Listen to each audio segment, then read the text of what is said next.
দাম বেশি, যা যেটা মানে আমরা যে প্রত্যাশা করি তার চাইতে সবকিছু মানে যেরকম দেখায় টিভিতে বলে, যেরকম ফেসবুক মিডিয়াতে যেরকম লেখে না, তার বিকল্প বাজারে না এলে আমরা বুঝবেন না। মানে 60 টাকার জিনিস 120 টাকা, খেজুর যেটা বলছে মানে 600 টাকা, ওটা 800 টাকা 1200 টাকা, সাধারণ ক্রেতার মূল্যের বাইরে সবকিছু। দাম কম ছিল, এখন এই যে মানে রোজার পূজা, এই যে একজন ম্যাজিস্ট্রেটের কি পরিমাণ অপযস্ত করলো আপনি দেখলেন, আপনি এটা কি উচিত আমাদের? আমরা সঠিক ন্যায্যটা চাইতেছি, আমরা তো আমাদের অজস্র টাকা নাই যে আমরা অজস্র টাকা দিয়ে কিনবো। যাদের কাছে অজস্র টাকা আছে তারা কিনতে পারে, পকেট ভরে টাকা দিয়ে কিনে নিয়ে যেতে পারে, কিন্তু আমরা তো এরকম না, আমরা মধ্যবিত্ত, আমরা সাধারণ। কিন্তু সাধারণের ক্রয় ক্ষমতার মধ্যে 1 কেজি লেবু যদি, 1 হালি লেবু 4টা লেবু 80 টাকা, কয়জন কিনতে পারবো? আপনি কয়জন খাইতে পারবো? তাহলে আমাদের দেশটা কোন জায়গায় আছে, আমরা কোন জায়গায় আছি, আমাদের কোন জায়গায় ভালো রাখছেন? এগুলি আমরা সঠিকভাবে উপস্থাপন করেন ভাই, বলেন একটু, সরকারের যাতে আসল জায়গায় যায় এই জিনিসগুলি। খুবই কষ্ট করে যাইতেছে। কিসের কমাইছে, কি কমছে, কি আমরা কোন জিনিসটার দাম কমছে? কোন একটা জিনিসের দাম কমে নাই, কোনো জিনিসের দাম কমে নাই, আমরা সব জিনিসের দামে বাড়তি আছে।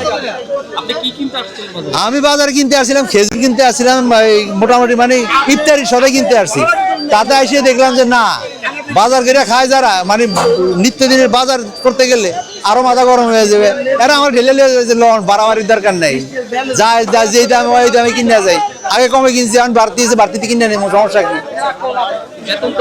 না, বেতন তো বাড়ে না, কারণ বেতন বাড়ানোর কোনো সিস্টেম নেই। কাজ আরো যা আছে তারপরে বেশি চাপাই দিব,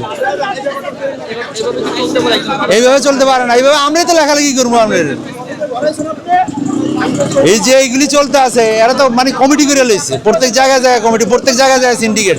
আপনার এই দোকানটা দেখা যায় এখন 4টা বেতন 5টা বেতন বইব, 5টার পরে আবার ভাড়া দেওয়া হইব, তাহলে একই জায়গায় 5 বার ভাড়া দেয়, খায় কি এই টাকা? তাহলে আমার বেতন কমে না কি কারণে? আমরা সাধারণ ক্রেতারা কমে না কি কারণে?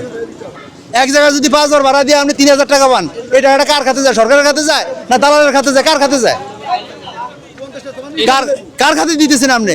এই দোকানগুলি সব উঠে দেবে, এই দোকানগুলি রাত্রে থেকে মানে 3 বার 4 বার চেঞ্জ হইব। একটা দোকানে 500-600 1000 1200 টাকা করে দিতে হয়। তো এই টাকাগুলি কার কাছে যাইতেছে? কোথায় যাইতেছে এই টাকা? এই সিন্ডিকেট ভাঙতে গেলে মানে এই যা আছে, আগের কমিটি পরের কমিটি যারা আছে সব বাদ দিয়া যারা চালাইতে পারো, যোগ্য মনে করবো, যারা 3 দিনের বেশি সময় দেবো না বা 1 সপ্তাহের বেশি সময় দিতে পারবো না, যারা দিয়ে ভালো চলবো আমরা তারে চাবো, তারে আমরা ইয়া করবো। এখন দেশ চালানোর প্রেক্ষাপটে বলছে তারেক জিয়া যে হ্যাঁ সবকিছুর পরিবর্তন, কি পরিবর্তনটা আসলো, কি উন্নয়নের সেবাটা আমরা পাইতেছি? হ্যাঁ হইলো, কিন্তু সবকিছুই তো গুছিয়ে নিছে, এগুলি গুছায় না কি কারণে? আমরা সাধারণ জনগণ কবে গুছাবো, কবে গুছাবো আমরা? তাহলে আমার করে গুছানোর ব্যবস্থা করে দেব। হ্যাঁ দিয়ে দেব, হস্তক্ষেপ করে দেব। আমরা আবার জুলাই যুদ্ধের মতো আমরা আবার রাস্তায় নামতে হবে, কি করার আছে? কারণ আমরা তো আমার ন্যায্য অধিকারের জন্য আমরা ছেড়ে দেবো না কোনো জিনিস। একবার যেহেতু আমরা রাস্তায় নামিয়ে গেছি, আর দ্বিতীয়বার ঢুকানোর মতো সুযোগ নাই। কেউ যে খাসার মধ্যে নিয়ে আটকে দিব ওটা পারবো না। আচ্ছা ভাই।